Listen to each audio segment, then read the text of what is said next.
السلام علیکم ورحمۃ اللہ تعالی وبرکاتہ۔ نحمده ونصلی ونسلم علی رسولہ الکریم، اما بعد فاعوذ باللہ من الشیطان الرجیم، بسم اللہ الرحمن الرحیم۔ ان اللہ وملائکتہ یصلون علی النبی یا ایہا الذین آمنوا صلوا علیہ وسلموا تسلیما۔ اللہم صلی علی سیدنا و مولانا محمد معدن الجود والکرم وآلہ الکرام وابنہ الکریم وبارک وسلم صلاۃ و سلاما علیک یا رسول اللہ صلی اللہ تعالی علیہ وسلم۔ سورہ بقرہ آیت نمبر 94 اور 95 کی تفسیر ہے، یعنی آیت نمبر 94 اور 95 کی تفسیر ہے، اور ان دونوں آیتوں میں بھی یہودیوں کی ہی ایک بات کا رد موجود ہے۔ یہودی یہ کہا کرتے تھے، اور نبی پاک صلی اللہ علیہ وسلم کے زمانے کے جو یہودی تھے نا، وہ بھی یہ بات کہتے تھے، اور یہ ان کی خام خیالی اور خوش فہمی تھی، اپنے اعتبار سے بنایا ہوا ان کا یہ عقیدہ تھا کہ جنت میں ہم ہی جائیں گے، ہمارے علاوہ کوئی جنت میں جائے گا ہی نہیں، ہم ہی جنتی ہیں، جنت تو ہمارے لیے ہی بنائی گئی، یہ یہودیوں کا کہنا تھا۔ جبکہ آپ سب جانتے ہیں کہ کافر کبھی جنت میں جا ہی نہیں سکتا، کافر تو جہنم میں جائے گا اور وہ ہمیشہ جہنم میں سڑتا رہے گا، وہ کبھی بھی جہنم سے نہیں نکالا جائے گا۔ اور یہودی کافر تھے، پہلے ہی سے کافر تھے، نبی پاک صلی اللہ علیہ وسلم کا انکار کرنے کی وجہ سے اپنے کفر میں اور بڑھ گئے، یعنی ان کے کفر میں اور زیادہ اضافہ ہو گیا، تو ان کی وہ بات یہاں پر موجود ہے اور اس کا رد بھی ہے۔ اللہ تبارک و تعالی ارشاد فرماتا ہے، قل ان كانت لكم الدار الآخرة عند الله خالصة من دون الناس فتمنوا الموت ان كنتم صادقين ولن يتمنوه ابدا بما قدمت ايديهم والله عليم بالظالمين۔ تم فرماؤ اگر پچھلا گھر اللہ کے نزدیک خالص تمہارے لیے ہے، یعنی آخرت والا گھر، جنت والا گھر اگر صرف اور صرف تمہارے لیے ہے، نہ اوروں کے لیے، تو بھلا موت کی آرزو تو کرو۔ یعنی اگر تمہیں یہ یقین ہے کہ تم جنتی ہو تو پھر تو تمہیں موت کی تمنا کرنی چاہیے کہ مر جائیں گے تو جنت میں پہنچ جائیں گے، دنیا کی تکلیفوں سے، دنیا کی مشقتوں سے، دنیا کی مصیبتوں سے چھٹکارا مل جائے گا۔ تو اگر تم یقین کے ساتھ کہہ رہے ہو کہ جنت تو ہمارے لیے، تو تمہیں موت کی تمنا کرنی چاہیے۔ تو اللہ تبارک و تعالی حضور کو حکم دے رہا ہے کہ ان یہودیوں سے کہو کہ اگر پچھلا گھر تمہارے لیے ہی ہے، کسی اور کے لیے نہیں ہے، جنت صرف تمہارے لیے ہے، جنت دوسروں کے لیے نہیں ہے، تو پھر موت کی تمنا کرو اگر تم سچے ہو، یعنی اگر اس دعوے میں تم سچے ہو، اور ہرگز کبھی اس کی آرزو نہ کریں گے، یعنی کبھی بھی موت کی تمنا نہیں کریں گے۔ یہ اتنے بزدل ہیں، دنیا سے اتنا دل لگایا ہوا ہے اور دنیا کی رنگینیوں میں ایسے مستغرق ہیں کہ موت کی تمنا کبھی نہیں کریں گے، یعنی اپنے آپ کو جنتی کہہ رہے ہیں، پھر بھی موت کی تمنا نہیں کریں گے، ان بدعمالیوں کے سبب سے جو آگے وہ کر چکے ہیں، اور اللہ خوب جانتا ہے ظالموں کو۔ تو یہاں پر آپ دیکھیں ان کی یہ بات بیان ہوئی اور موت کی تمنا کرنے کا حکم دیا گیا۔ نبی پاک صلی اللہ علیہ وسلم کو ان سے یہ کہنے کا اللہ تبارک و تعالیٰ نے ارشاد فرمایا۔ تو یہاں جو بات بیان ہوئی اس تفسیر کا خلاصہ دیکھیں کہ یہودی اپنی مقبولیت اور محبوبیت کے گیت گایا کرتے تھے اور کہتے تھے کہ جنت ہمارے لیے ہی ہے، یا ہمارے لیے جنت ہی ہے، ہم اللہ کے بیٹے ہیں اور اس کے پیارے ہیں، معاذ اللہ، یعنی اپنے آپ کو اللہ کا بیٹا کہتے ہیں، جبکہ اللہ تبارک و تعالیٰ بیٹے سے پاک ہے، نہ اس کا کوئی بیٹا ہے، نہ اس کا کوئی باپ ہے، نہ اس کی کوئی اولاد، نہ اس کی کوئی بیوی ہے۔ یہ اپنے آپ کو اللہ کا بیٹا کہتے تھے اور اللہ کا محبوب کہا کرتے تھے، وغیرہ وغیرہ اس طرح کے خرافات۔ اللہ تبارک و تعالیٰ نے ان خرافات کا جواب دیتے ہوئے ارشاد فرمایا کہ اے محبوب صلی اللہ تعالی علیہ وسلم، ان سے فرمائیے کہ اگر تمہیں اپنے جنتی ہونے کا یقین ہے تو ذرا موت کی التجا تو کرو، موت کی تمنا تو کرو، کیونکہ دنیا تو مصیبتوں کا گھر ہے، اور خاص کر ان نبی آخر الزماں کے تشریف لانے اور اسلام کی اشاعت ہونے سے تمہارا اور بھی ناک میں دم آ گیا ہے۔ یعنی یہ ان یہودیوں سے کہا جا رہا ہے جو حضور پاک صلی اللہ علیہ وسلم کے زمانے میں موجود تھے، اور جنہوں نے نبی پاک صلی اللہ علیہ وسلم کو نہیں مانا، حضور پر ایمان نہیں لائے، بلکہ حضور کے دشمن بن گئے، اسلام اور مسلمانوں کے دشمن بن گئے۔ تو دنیا میں مصیبتیں آتے رہتی ہیں، اسلام آ گیا تو اس سے اور زیادہ ان کو تکلیف ہو رہی ہے، تو ان کو موت کی تمنا کرنی چاہیے کہ مر کے یہاں سے چلے جائیں، اور ان کے دعوے کے اعتبار سے، ان کے دعوے کے مطابق جنت میں پہنچ جائیں، ان کا تو یہی دعویٰ تھا۔ تو چاہیے کہ تم دار المحن سے چھوٹنے، دار المحن مطلب تکلیفوں والا گھر یعنی دنیا، دار المحن سے چھوٹنے اور دار الامن میں جانے کی دعا مانگو۔ جنت دار الامن ہے، وہاں امن ہی امن ہے، سکون ہی ہے، اطمینان ہی ہے، وہاں کسی طرح کی کوئی تکلیف نہیں ہے، کسی طرح کی کوئی مصیبت نہیں ہے، تو تمہیں یہ تمنا کرنی چاہیے۔ تفسیر عزیزی نے بیہقی کی روایت نقل کی ہے کہ حضور پاک صلی اللہ علیہ وسلم نے سارے یہودیوں کو جمع فرما کر ارشاد فرمایا کہ اگر تم ان دعووں میں سچے ہو تو ایک بار کہہ دو اللہم امیتنا، یعنی اے اللہ ہمیں موت عطا فرما۔ قسم رب کی جو بھی کہے گا وہ یہیں گلا گھٹ کر مر جائے گا۔ اب ظاہر سی بات یہ کون فرما رہا ہے؟ خود حضور پاک صلی اللہ علیہ وسلم ارشاد فرما رہے ہیں، اور اگر ان میں سے کوئی کہتا نا کہ اللہم امیتنا، اے پروردگار مجھے موت دے دے، تو یقیناً وہ وہیں پر مر جاتا، اور ان کو بھی اس بات کا یقین تھا۔ یہودی بھی یہ بات تو جانتے تھے کہ محمد صلی اللہ علیہ وسلم جو کہتے ہیں وہ ہو جاتا ہے، وہ جھوٹ کہتے ہی نہیں، وہ جو کہتے ہیں وہ سچ ہوتا ہے۔ تو اب دیکھیے کیا ہوا، حضور پاک صلی اللہ علیہ وسلم نے کیا ارشاد فرمایا کہ اللہم امیتنا کہو، قسم رب کی جو بھی کہے گا وہ یہیں گلا گھٹ کر مر جائے گا۔ تو یہودی گھبرا کر انکار کر گئے، یعنی انہوں نے نہیں کہا۔ اور دوسری آیت کریمہ نازل ہوئی کہ اے محبوب صلی اللہ علیہ وسلم، یہ اب تو کیا جیتے جی بھی دعا نہ کریں گے، یعنی جب تک زندہ رہیں گے کبھی بھی یہ دعا نہیں کریں گے۔ الحمدللہ یہ غیب کی خبر سچی ہوئی کہ انہوں نے کبھی تمنائے موت نہ کی۔ تفسیر روح البیان نے حضرت نافع رضی اللہ تعالیٰ عنہ سے روایت کی کہ ایک دن ایک یہودی ہم سے کہنے لگا کہ میں تو تمنائے موت کرتا ہوں لیکن میں مرتا کیوں نہیں۔ یہ حضرت نافع جو ہے نا، یہ حضرت عبداللہ ابن عمر رضی اللہ تعالیٰ عنہ کے شاگرد تھے، ان کے آزاد کردہ غلام تھے۔ حضرت عبداللہ ابن عمر کون؟ حضرت فاروق اعظم رضی اللہ تعالیٰ عنہ کے بیٹے ہیں، اور حضرت نافع رضی اللہ تعالیٰ عنہ بھی بہت بڑے محدث۔ حضرت عبداللہ ابن عمر کی اکثر روایتوں کو انہوں نے ہی نقل کیا ہو، آگے بڑھایا ہے۔ تو جب اس یہودی نے آ کر حضرت نافع رضی اللہ تعالیٰ عنہ سے یہ بات کہی کہ میں تو موت کی تمنا کرتا ہوں، میں تو مرتا نہیں ہوں، یعنی تمہارے قرآن کے اندر تو یہ آیا ہے کہ اگر تم سچے ہو تو موت کی تمنا کرو، ابھی مر جاؤ گے۔ حضور پاک صلی اللہ علیہ وسلم نے تو یہ ارشاد فرمایا تھا۔ اب یہ بعد کی بات ہے، یعنی حضور پاک صلی اللہ علیہ وسلم کے ظاہری زمانے کے بعد کی بات ہے۔ ایک یہودی حضرت نافع کے پاس آیا اور یوں کہتا ہے کہ میں تو موت کی تمنا کرتا ہوں اور میں تو مرتا نہیں ہوں، یعنی تمہارے قرآن کے مطابق مجھے مر جانا چاہیے تھا۔ تو حضرت عبداللہ ابن عمر رضی اللہ تعالیٰ عنہ نے سنا یہ بات، حضرت عبداللہ ابن عمر رضی اللہ تعالیٰ عنہ تک پہنچی، تو انہوں نے جواب دیا، انہوں نے فرمایا کہ اے جاہل، یہ ان علماء یہود کے لیے تھا جو جان بوجھ کر نبوت مصطفیٰ کا انکار کرتے تھے، اور جن کو اس وقت بارگاہ نبوت میں بلا کر کہا گیا تھا انہوں نے کبھی بھی موت کی تمنا نہیں کی۔ یعنی یہ جو کہنے کا حکم تھا یہ صرف اور صرف نبی پاک صلی اللہ علیہ وسلم کے لیے تھا، یعنی یہ جو فرمایا گیا کہ ان سے کہو کہ موت کی تمنا کریں، یہ حضور کے لیے تھا، یعنی حضور نے کہا اور اس پر کوئی موت کی تمنا کرتا تو فوراً مر جاتا، یہ حضور کی خصوصیت تھی۔ اب کسی اور کے پاس، کسی اور مسلمان کے پاس، جیسے کہ ابھی کوئی یہودی ہمارے پاس آ کر کہے کہ میں موت کی تمنا کرتا ہوں، تمہارے قرآن میں ہے تو مجھے مر جانا چاہیے، تو یہ وہ بات ہی نہیں ہے۔ وہ تو حضور پاک صلی اللہ علیہ وسلم نے جن کو جمع کر کے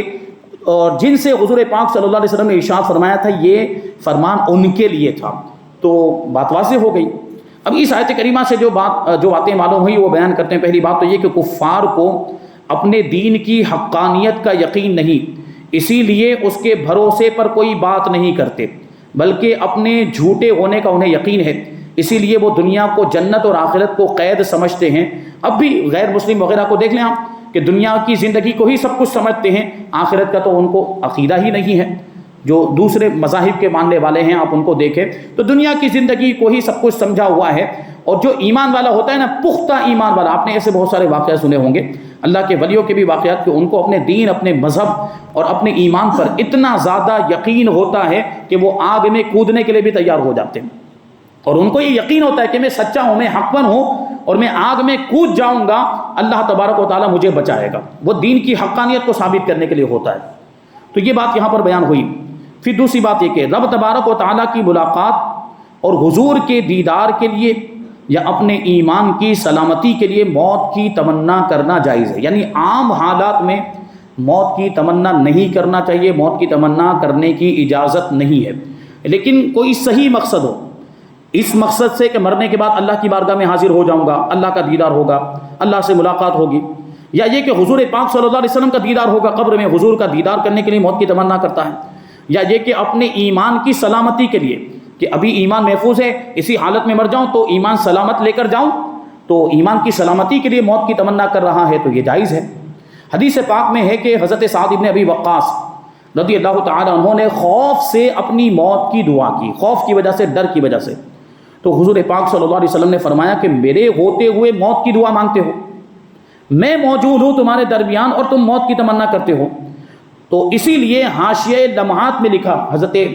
شیخ عبدالحق محدث دہلوی نے لکھا ہے کہ حضور پاک صلی اللہ علیہ وسلم کی زندگی پاک میں دعائے موت کرنا منع ہے، کیونکہ اس وقت زندگی دیدار مصطفیٰ کا ذریعہ تھی، یعنی حضور کے زمانے میں کوئی موجود ہے کا مطلب جب چاہے وہ حضور کا دیدار کر سکتا ہے، اور ایمان کی حالت میں دیدار کیا تو صحابی بن گیا۔ اب صحابی کا مقام و مرتبہ اتنا بلند و بالا ہو جاتا ہے کہ کوئی ولی کتنا ہی بڑا کیوں نہ ہو جائے، غوث ہو جائے، قطب ہو جائے، ابدال ہو جائے، صحابی کے مرتبے تک نہیں پہنچ سکتا۔ صحابہ اکرام اتنے خوش نصیب ہیں کہ انہیں اپنے ماتھے کی آنکھوں سے نبی پاک صلی اللہ علیہ وسلم کا چہرہ زیبا دیکھنا نصیب ہوا۔ یہ خوش نصیبی ایسی خوش نصیبی ہے کہ خوش نصیبی کی معراج ہے، یعنی اب ان کے جیسا کوئی ہو ہی نہیں سکتا، وہ فضیلت جو انہیں ملی ان کے بعد کسی کو مل ہی نہیں سکتی۔ یہ صحابہ کرام کا مقام و مرتبہ۔ لیکن حضور پاک صلی اللہ علیہ وسلم کی وفات شریف کے بعد دیدار کے لیے تمنا موت کرنا جائز ہے، کیونکہ اب موت ذریعہ دیدار کے۔ میں نے اس سے پہلے ایک بات عرض کی تھی، اگر آپ حضرات کو یاد ہو تو، حضرت خواجہ بندہ نواز گیسو دراز رحمۃ اللہ تعالی علیہ کتنے بڑے بزرگ ہیں، سلسلہ چشتیہ کے بہت بڑے بزرگ ہیں۔ حضرت نصیر الدین روشن چراغ دہلوی رحمۃ اللہ تعالی علیہ کے مرید اور خلیفہ ہیں، اور مزار پاک گلبرگہ شریف میں ہے حضرت خواجہ بندہ نواز گیسو دراز رحمۃ اللہ تعالی علیہ۔ ان سے کسی نے ایک سوال پوچھا کہ حضرت زندگی افضل ہے یا موت افضل ہے؟ زندگی افضل ہے یعنی زندگی بہتر ہے یا موت بہتر ہے؟ تو اب ہم اور آپ تو کیا جواب دیں گے؟ اللہ کے ولی ہیں، ان کے جواب بھی ویسے ہوتے نرالے ہوتے ہیں۔ حضرت خواجہ بندہ نواز گیسو دراز رضی اللہ تعالیٰ عنہ نے جواب دیا کہ جب تک حضور پاک صلی اللہ علیہ وسلم ظاہری طور پر دنیا میں تشریف فرما تھے تو زندگی بہتر تھی، یعنی کوئی بھی چاہتا حضور کا دیدار کر سکتا تھا، اور جب حضور پاک صلی اللہ علیہ وسلم ظاہری طور پر دنیا سے تشریف لے گئے تو اب موت بہتر ہے، کہ زندہ رہتے تو دیدار نہیں ہو سکتا، مرنے کے بعد ایمان والے کو قبر میں حضور کا دیدار ہوتا ہے۔ تو یہ اللہ والوں کی باتیں ہیں۔ آگے کہتے ہیں تیسری بات کہ مناظرے میں دلائل کے علاوہ دیگر علامتوں سے بھی مقابل کو خاموش کرنا جائز ہے۔ دیکھیں یہاں پر یہودیوں نے جو بات کہی نا تو ان کا رد کیا جا رہا ہے، لیکن دوسری علامت کے ذریعے سے کہ اگر تم سچے ہو، تم جنتی ہو، جنت تمہارے لیے یہ، تو موت کی تمنا کرو، موت کی آرزو کرو۔ یہ ایک ان کا جواب ان کو جواب دینے کا ایک طریقہ ہے، تو اس طرح کا طریقہ بھی اپنایا جا سکتا ہے۔ چوتھی بات یہ کہ بعض جگہ قرآن شریف میں صرف حضور سے کہلوانے کے لیے یہ قل جو آتا ہے نا، قل، یہاں پہ قل آیا ہے، کیا ہے آپ دیکھیے، قل ان کانت، قل کا معنی ہوتا ہے آپ فرما دیجئے، تو قل کہیں پر تو حضور کو کہلوانے، حضور سے کہلوانے کے لیے آتا ہے، اور کبھی اس لیے ہوتا ہے کہ یہ حکم عام ہے، سب کو سنا دو اور سب کہیں، سب ایمان والے پوری دنیا تک پہنچائیں، یہ مطلب ہوتا ہے۔ لیکن کہیں کہیں پر یہ صرف اور صرف حضور کے ساتھ خاص ہوتا ہے، یعنی جو بات کہلوائی جا رہی وہ صرف حضور کو ہی کہنے کی اجازت ہے، کسی اور کو کہنے کی اجازت نہیں ہے، تو یہاں حضور سے کہا جا رہا ہے، حضور سے کہلوانے کے لیے آیا ہے۔ دوسرے مسلمانوں سے کہلوانا وہاں پر مقصود نہیں ہوتا۔ دیکھو یہاں پر قل صرف حضور سے ارشاد ہو رہا ہے کہ آپ ان سے فرماؤ کہ میرے سامنے اپنی موت کی دعا کرو، میں آمین کہوں گا، دیکھو پھر کیا بنتا ہے، دعا ختم ہونے سے پہلے تم ختم ہو جاؤ گے۔ اب کوئی مسلمان یہود سے اس دعا کا مطالبہ نہیں کر سکتا، یعنی یہ تو حضور پاک صلی اللہ علیہ وسلم کے لیے خاص تھا، جو میں نے پہلے عرض کیا کہ حضور نے فرمایا اور اس پر اگر وہ لوگ تمنا کر دیتے تو مر جاتے۔ اب اگر کوئی مسلمان کسی یہودی کو چیلنج کرے کہ موت کی تمنا کرو، اور پھر وہ موت کی تمنا کرے اور نہیں مرتا ہے، تو اس سے کوئی فرق نہیں پڑنے والا، کیونکہ بات حضور کی تھی وہاں پر، دوسرے مسلمانوں کی نہیں ہے وہ۔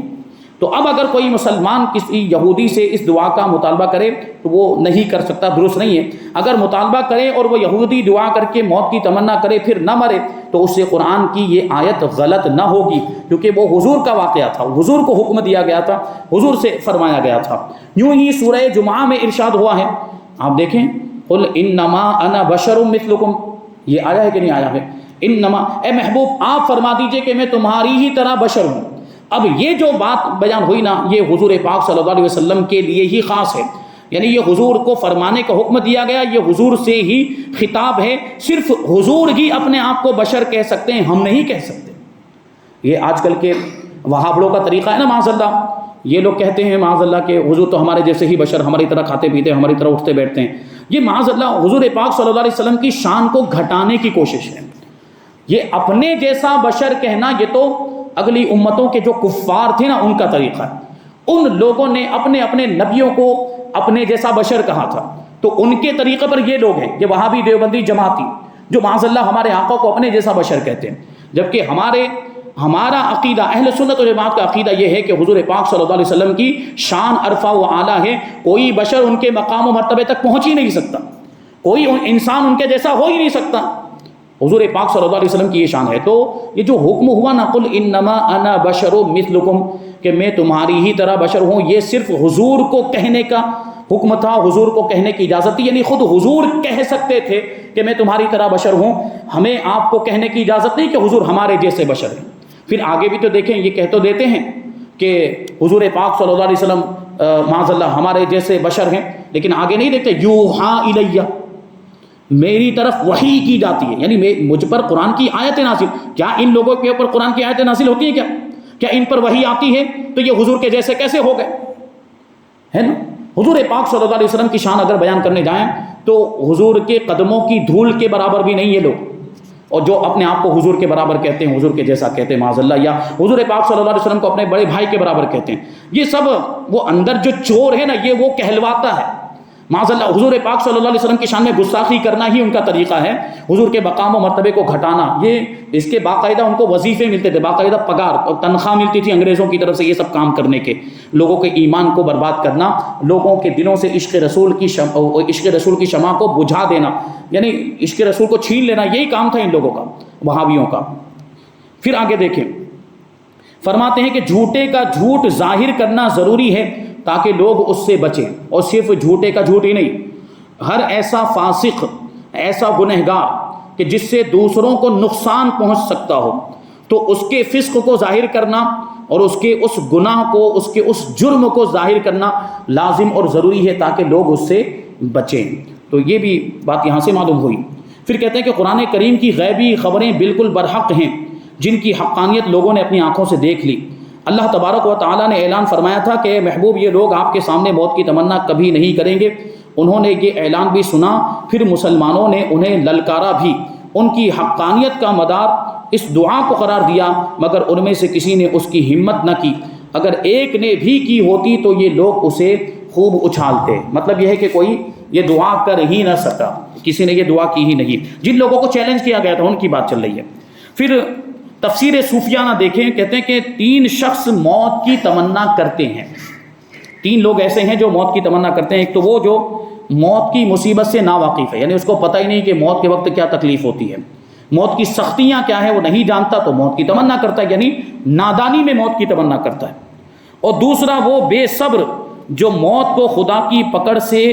بچنے کا ذریعہ سمجھتا ہے، یعنی وہ یہ سمجھتا ہے کہ ابھی مجھے مصیبت میں ڈال دیا گیا، ابھی میں تکلیف میں مر جاؤں گا تو مجھے سکون مل جائے گا، وہ یوں سمجھتا ہے، تو عذاب سے تھوڑی بچ پائے گا۔ گناہ کیے ہوں گے تو گناہ کی سزا تو ملنے والی ہے، مرنے سے عذاب سے چھٹکارا نہیں ملنے والا ہے، بلکہ عذاب کا اصل معاملہ تو مرنے کے بعد شروع ہوگا، یعنی میدان میں حساب و کتاب ہو جانے کے بعد عذاب کا سلسلہ شروع ہوگا، اور قبر میں بھی عذاب ہوتا ہے، مرنے کے بعد ہی سے عذاب کا سلسلہ شروع ہو جاتا ہے۔ یہ جو قبر والا عذاب ہوتا ہے یہ ایک ٹیمپرری عذاب ہوتا ہے، اصل جو عذاب ہوگا نا گناہوں کا، بدعمالیوں کا جو عذاب ہوگا وہ حساب و کتاب ہو جانے کے بعد ہوگا۔ تو قبر میں تو ابھی حساب و کتاب ہوا نہیں ہے، حساب و کتاب تو میدان محشر میں ہوگا، اس کے بعد ان کو اصل ان کے گناہوں کی سزا ملے گی جن لوگوں نے گناہ کیے ہوں گے۔ اور تیسرا وہ عاشق جاں باز جو اللہ اور اس کے رسول کی ملاقات چاہے۔ اب یہ تو مقام مرتبے کی بات ہے، اللہ کے ولی ہوتے ہیں جو اس مقام پر پہنچ جاتے، جو اس درجے پر پہنچ جاتے کہ دنیا کی ان کی نگاہوں میں کوئی حیثیت نہیں رہ جاتی، دنیا کی ان کی نگاہوں میں کوئی اوقات نہیں ہوتی۔ وہ تو یہ چاہتے ہیں کہ کب یہ دنیا ختم ہو جائے، کب موت آ جائے اور اللہ کی بارگاہ میں حاضر ہو جائیں۔ تو یہ وہ اللہ والوں، یہ خاص اللہ والوں کا یہ درجہ ہے اور یہ ان کی کیفیت ہوتی ہے۔ یہ حدیث پاک بھی اگر آپ نے سنی ہو تو اللہ کے رسول صلی اللہ علیہ وسلم نے فرمایا کہ الموت جسر یوصل الحبیب الی الحبیب، کہ موت ایک پل ہے، ایک برج ہے جو حبیب کو حبیب تک پہنچا دیتا ہے. یعنی ہم اور آپ دیکھتے ہیں برج اور پل ندی کے اوپر بنایا جاتا ہے تاکہ ادھر کے لوگ ادھر پہنچ جائیں, ادھر کے لوگوں کو ادھر پہنچانے کا کام کرتا ہے. اسی طرح موت بھی حضور کے فرمان کے مطابق ایک پل ہے جو حبیب کو حبیب تک پہنچا دیتا ہے. یہ پل یعنی اللہ سے محبت کرنے والا اللہ کی بارگاہ میں پہنچ جاتا ہے موت کے بعد, مرنے کے بعد. تو یہ چیز اللہ والوں کو اس کی حقیقت معلوم ہے, اس لیے وہ موت کی تمنا کرتے تھے, ورنہ عام لوگوں کو موت کی تمنا کرنے کی اجازت نہیں. حضرت مولانا جلال الدین رومی رحمۃ اللہ تعالی کا ایسا واقعہ ہے, بلکہ ان کا ایک شعر ہے کہ جب موت کا وقت آیا تو ملک الموت شکل انسانی میں دروازے پر آ کے کھڑے ہو گئے. تو وہ ملک الموت سے کہہ رہے ہیں, حضرت مولانا جلال الدین رومی کہہ رہے ہیں کہ آ میری جان, اے میرے سلطان کے دربان, تو کہاں رہ گیا تھا, آ اور جلدی میری روح قبض کر لے تاکہ میں اپنے پروردگار کی بارگاہ میں حاضر ہو جاؤں. وہ تو یہ تمنا کرتے ہیں, وہ تو موت کی خواہش کرتے ہیں, اور ان کی موت کی خواہش کرنے کا مقصد یہ ہوتا تھا. وہ یہودی چونکہ ان تینوں جماعتوں سے خارج تھے اس لیے وہ موت کی تمنا نہ کر سکے. ابو حازم فرماتے ہیں کہ مطیع کا رب کے پاس جانا ایسا ہے, مطیع مطلب فرما بردار, جو نیک بندے ہیں, متقی پرہیزگار اللہ کے ولی, ان کا اللہ تبارک و تعالیٰ کی بارگاہ میں جانا یعنی مرنے کے بعد اللہ کی بارگاہ میں حاضر ہونا, یہ ایسا ہی ہے جیسے غائب عاشق کا محبوب کے پاس حاضری دینا. یعنی کیا مطلب ہوا کہ کوئی کسی سے محبت کرتا ہے لیکن دور ہے, وہ دور ہے اور محبت کرتا, محبوب کو بھی معلوم ہے کہ وہ مجھ سے محبت کرتا ہے, اب وہ دور تھا لیکن اب پاس میں آ گیا, محبوب کے پاس پہنچ گیا, تو محبوب کو خوشی ہوگی کہ نہیں ہوگی محبوب سے, اور اس عاشق کو بھی خوشی ہوگی کہ محبوب سے ملاقات ہوگی, جس سے محبت کا دعویٰ, جس سے محبت کرتا ہے اس سے ملاقات ہو گئی. تو یہ جو مطیع ہوتے ہیں نا, جو فرما بردار, ان کا اللہ کی بارگاہ میں جانے کا یعنی ان کے انتقال کا یہ فائدہ, رب کے پاس جانا ایسا ہی ہے جیسے کوئی غائب عاشق اپنے محبوب کے پاس حاضری دے دے. لیکن بدکار کی موت ایسے ہے جیسے بھاگے ہوئے مجرم کی گرفتاری کا وارنٹ, پولیس والوں کی طرف سے وارنٹ نکلتا ہے کہ نہیں نکلتا ہے, تو کیا مطلب ہوتا ہے کہ یہ وانٹڈ ہے, اس کو حاضر کیا جائے, کہاں پر, پولیس اسٹیشن میں حاضر کیا جائے, لیکن وہ جو مجرم ہے وہ کیا حاضر ہونا چاہے گا, اور اگر اس کو پکڑ کے لایا جائے کیا خوشی خوشی آئے گا, اور یہاں آنے کے بعد کیا ہوگا آپ کو معلوم ہے, سزا دی جائے گی. اسی طرح جو مجرم ہے, جو گنہگار ہے, اس کو بھی اللہ کی بارگاہ میں حاضر ہونا ہے, لیکن اس کو خوشی نہیں ہے بلکہ اس کو تو غم ہے, اس کو تو سزا دی جائے گی, اس کو تو عذاب میں مبتلا کیا جائے گا. تو نیک لوگوں کی موت بھی اچھی ہوتی ہے, ان کی زندگی بھی اچھی ہوتی ہے, اور برے لوگوں کی زندگی بھی بری ہوتی ہے, موت بھی بری ہوتی ہے. تو ہم اگر چاہتے ہیں نا کہ ہماری موت اچھی ہو جائے تو زندگی کو سدھارنا پڑے گا, زندگی اچھی کر لیں یعنی نیک اعمال کریں, تو موت بھی انشاءاللہ تبارک و تعالی ہماری اچھی ہوگی, اور اس کے بعد ہمیں جنت کی نعمتیں ملیں گی. پھر فرماتے ہیں اس لیے کہا کہ کافر موت کو کڑوا سمجھتا ہے, اس لیے اس کو خواہش کا حکم ہے کہ وہ خواہش کرے, اور مومن موت کو نہایت میٹھا اور لذیذ محسوس کرتا ہے, اس لیے اس کو موت کی خواہش سے منع کیا گیا ہے. انبیاء کرام علیہ السلام کی موت عجیب پر لطف چیز ہے. یعنی آپ سوچیں, انسانوں میں سب سے بڑا مرتبہ تو انبیاء کرام کا ہے نا, تو ان کو موت کی کتنی زیادہ خواہش ہوتی ہوگی, یعنی وہ رب کی ملاقات کے کتنے خواہش مند ہوتے ہوں گے, تو ان کے لیے موت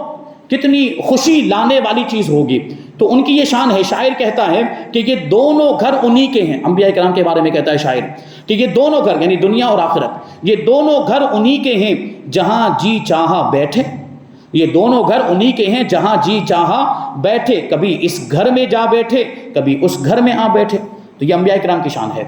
تو اضطراری موت سے پہلے اختیاری موت اختیار کر لو, یعنی جو ہماری موت جب وقت آ جائے گا تو بچ نہیں پائیں گے. ہماری موت کا وقت مقرر لیکن ہمیں نہیں معلوم. فَإِذَا جَاءَ أَجَلُهُمْ لَا يَسْتَأْخِرُونَ سَاعَةً وَلَا يَسْتَقْدِمُونَ, کہ جب ان کی موت کا وقت آ جائے گا تو نہ ایک لمحہ پہلے مر سکیں گے نہ ایک لمحہ بعد میں مر سکیں گے. ہماری موت کا وقت فکس ہے, لکھا جا چکا ہے, لیکن ہمیں آپ کو معلوم نہیں کب آ جائے. 1 گھنٹے کے بعد بھی آ سکتی ہے, 1 دن کے بعد بھی آ سکتی ہے, 1 مہینے کے بعد بھی آ سکتی ہے. تو اس موت سے پہلے ہمیں اپنے نفس کو مار دینا چاہیے, یعنی اضطراری موت سے پہلے ہمیں اپنے آپ کو اختیاری طور پر مار دینا چاہیے. کا مطلب یہ ہوا کہ اپنے نفس کو مارنا. یہ حدیث میں بھی آیا موتو قبل ان تموتو, یعنی مرنے سے پہلے اپنے آپ کو مار دو. تو اپنے آپ کو مارنے کا کیا مطلب ہوا کہ چھرا لے کے گھونپ دیا یا خودکشی کر لی. خودکشی کرنا تو حرام ہے. اپنے آپ کو مارنے سے مراد یہاں پر نفس کشی کرنا ہے, یعنی گناہوں سے اپنے آپ کو بچانا ہے اور زیادہ سے زیادہ نیک کام کرنا ہے, تب جو موت کے بعد والی زندگی ہے نا وہ کامیاب ہو پائے گی. تو اس کے عامل بن جائیں تاکہ موت جو اضطراری والی موت ہے وہ ہمارے لیے آسان ہو جائے. ہم اپنے نفس کا محاسبہ کریں, ہم کیا کر رہے ہیں، کتنے گناہوں کے کام کر رہے ہیں، وہ سب چھوڑ دیں اور نیک کاموں میں لگ جائیں، تو انشاءاللہ تبارک و تعالی ہماری موت بھی آسان ہو جائے گی اور موت ہمارے لیے خوشیوں کا پیغام لے کر آئے گی۔ تو یہاں پر اس آیت کریمہ کی تفسیر مکمل ہو گئی۔ آنے والی آیت کریمہ یعنی آیت نمبر 96 کی تفسیر انشاءاللہ تبارک و تعالی ہم آئندہ درس میں شامل کریں گے۔ اللہ تبارک و تعالی کی بارگاہ میں دعا ہے کہ جو کچھ بھی بیان ہوا اس پر ہم سب کو عمل کرنے کی توفیق عطا فرمائے اور نور قرآن سے ہم سب کے دلوں کو روشن اور منور فرمائے۔ وما علینا الا البلاغ۔ السلام علیکم۔